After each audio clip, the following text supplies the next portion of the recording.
Hi there, Clark Reid, back with you with today's tech headlines. If you like these reports, please help us out by crushing that like button. And you can also subscribe so you know when each new astonishing report is posted. And actually, there is some kind of astonishing information in this one today, as Google has just revealed its latest quantum computing chip. Willow, Gizmodo.com reports that Google claims the new chip can perform calculations in 5 minutes that would take the world's fastest supercomputers 10 septillion years. I have no idea what that means. But for reference, the universe isn't even 14 billion years old, so a fraction of that time scale.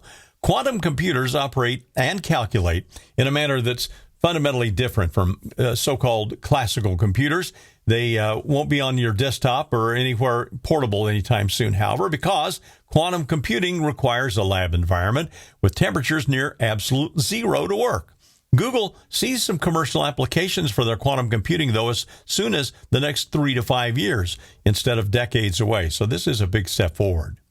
Apple has some interesting things in the works, according to 9to5Mac.com and Bloomberg's Mark Gurman. One of them is they're planning to support VR game controllers, and they've approached Sony about supporting PlayStation games on the headset. You'd still need third-party controllers, although the field of view on the Vision Pro would be amazing.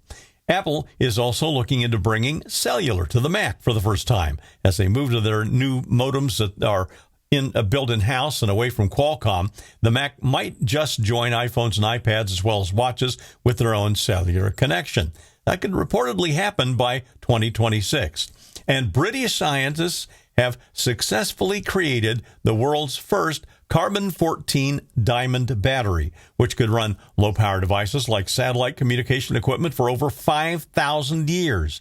TheNextWeb.com notes that the battery is made of radioactive isotope carbon-14 encased in a thin layer of synthetic diamond.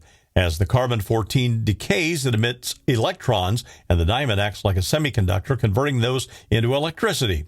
Since carbon-14 has a half-life of 5,000 years, scientists expect the battery to last for millennia. Besides satellites, which you probably aren't going to ever have, they do expect the battery to be able to power pacemakers, hearing aids, watches, and computer chips, any low-power device in environments where frequent battery replacement just isn't feasible. By the way, shortwave radiation from the decaying carbon-14 does not pose a risk. It is fully absorbed by the diamond casing, the researchers say. Battery can be recycled at the end of its life, if any of us are around in 5,000 years. TikTok and parent company ByteDance have filed an emergency motion with the Federal Appeals Court asking it to temporarily block the law that would ban the app from the U.S. unless the social network divests from Chinese ownership by January 19th.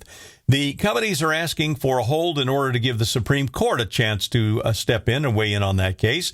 TechCrunch.com reports more than 170 million people in the U.S. are on the app monthly or more often. As a backup, TikTok is also appealing to President-elect Trump, who had promised voters he would save the app if elected.